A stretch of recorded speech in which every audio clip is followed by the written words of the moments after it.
Hello everyone, Silent here and welcome back to another Minecraft video. Today I'll be telling you how to not get banned from your multiplayer servers and in general, just good server etiquette when playing with others in Minecraft. There's a lot of nuance and a lot of things that you might not think about that can make your time playing with others in Minecraft a lot nicer, a lot friendlier, and just a lot more enjoyable for everybody involved. So today I'll be giving you some tips on how not to get banned, but more importantly, just how to have fun with others in your Minecraft worlds, on your multiplayer servers, or in an SMP. Well, the first one's pretty obvious, but let's just get it out of the way, shall we? Follow the server rules! Almost every server has a dedicated rules channel in Discord, or maybe a rule book, or in general, there are rules posted somewhere, and try to follow them as best as you can. Of course, it's kind of impossible to list like every single thing that you should and should not do, but in general, if you got questions about the rules, there's absolutely no harm in asking the mods, or the admins, or the server owner.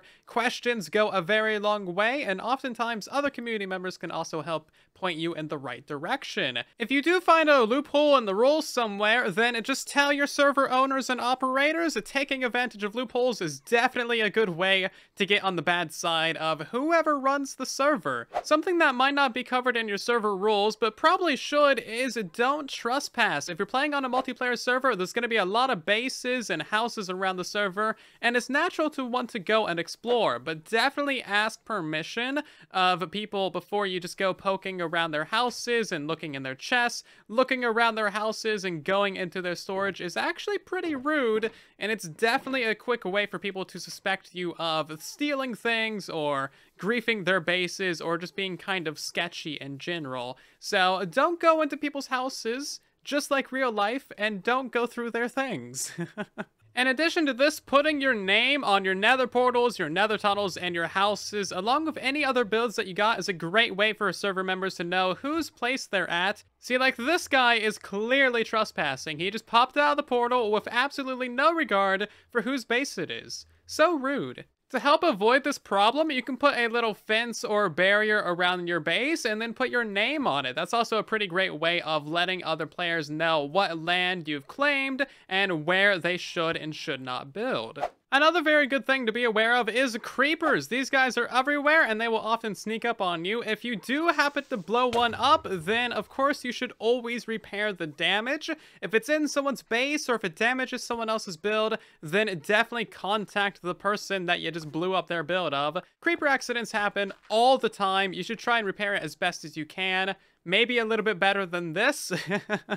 And definitely be respectful of people's builds as well. You wouldn't want people blowing up your base with creepers, so don't blow up other people's bases with creepers either. I touched on this a little bit earlier, but asking questions is crucial. You can ask questions in game chat or in Discord. Communication is the foundation of a good and enjoyable multiplayer experience. If you don't talk to your server members in a nice way and just communicate with them often, then many issues can occur from that. So just try to be nice to them and be polite in all the ways that you can, and just ask questions if you got any. Typical questions can go a long way to building up some good friendships with your server members. I interrupt this video to tell you that all of our fan servers have updated and or reset for the 1.18 update. Bedrock Edition and Java servers, public and patron, creative and survival. Basically, no matter what you want to play, we got a fan server for you. So check out the video on the upper right if you are interested, and otherwise, let's get back to it, shall we? This is another one that is somewhat obvious, but try not to lag out the server. Lag affects all players and nobody likes it. Bedrock Edition is just kind of inherently laggy when it comes to multiplayer, so everyone needs to be extra diligent in order to prevent lag in every way that they can. I've actually been building up a lag list for all of our fan servers, and this is all the current things that I know that cause lag on Bedrock Edition. Maybe take a screenshot of this, share it around, because more people need to know what causes lag in Bedrock Edition. Everything on this list either causes client-side lag or just straight up adversely affects the server and lags out everyone. This also includes things like making large-scale farms. A lot of large-scale farms, like the Beast of a Dark Oak Tree Farm that Zolson created, are basically server killers and just should not be ran on a multiplayer server, especially not during peak hours. If you know that this is the time of day that a lot of people play on the server, maybe don't run your farms, come back at a later time when there's less people online, and then run your farms. That way it has less impact on the server, and in general, all of your farms should always have an off switch as well. That way you can turn it off at a moment's notice and prevent all future lag. When it comes to playing with others in Minecraft, nothing is more traditional than doing big projects together. This is a quad slime chunk that we're building on Whispercraft, and certain members have taken it upon themselves to build up the actual farm, and basically everybody on the server helped mine out this hole. So this is like 200,000 blocks or whatever, but we got this completely dug all the way down to bedrock within about an hour and a half, no problem at all. So doing big community projects together, or really any form of community project, is a great way to make some friends, great way to have some fun with others.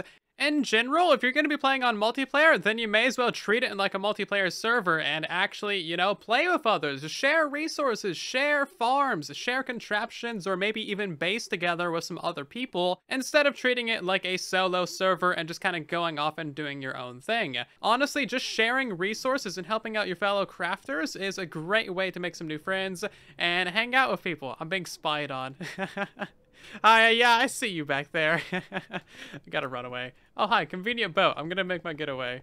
Sharing resources with the community is a great way to just have fun with others as well. Like, there's literally just an entire double chest of totems of Undying just chilling here in the Nether Hub. They don't belong to anybody. They're just from the community raid farm, and they're just here for everyone's enjoyment, because the Nether, it's scary. Another great way to have fun with a community is to work on some large-scale community projects, like building up a nether hub or nether tunnels, building up community farming areas, community villager trading halls, or like a shopping district, maybe building an arena if you like PvP. There are so many different community builds that can be created, and you can get help from other people on the server as well. Maybe they'll donate you some resources or help you build it. There is a lot of collaboration opportunities when it comes to Minecraft, so you may as well take advantage of it and have some fun building and designing with other people.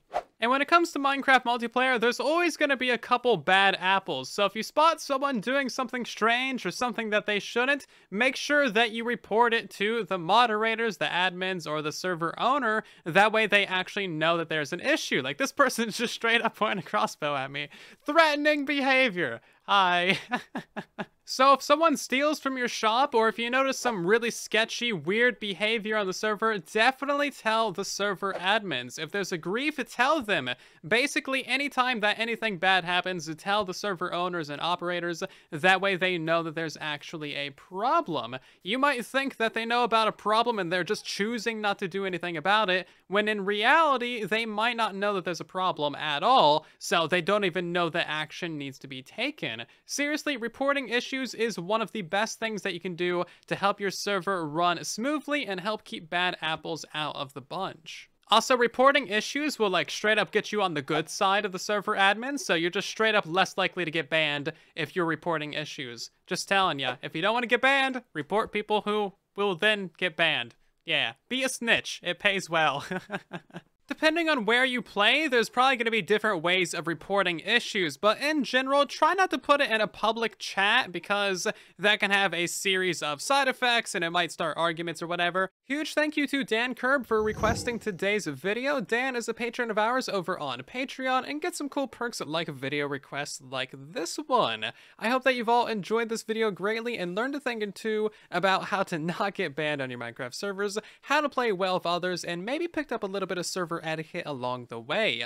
If you have any additional tips for us, then of course let us know in the comment section down below. And thank you again to Dan for requesting today's video. If you enjoyed today's video, then consider leaving a like as it helps out the video and the channel a ton. If you're new here, then maybe consider subscribing to help us reach 500,000 subscribers on the channel. And thank you so much for your support. I'll see you guys down in the comment section and in the next one. And then there was silence.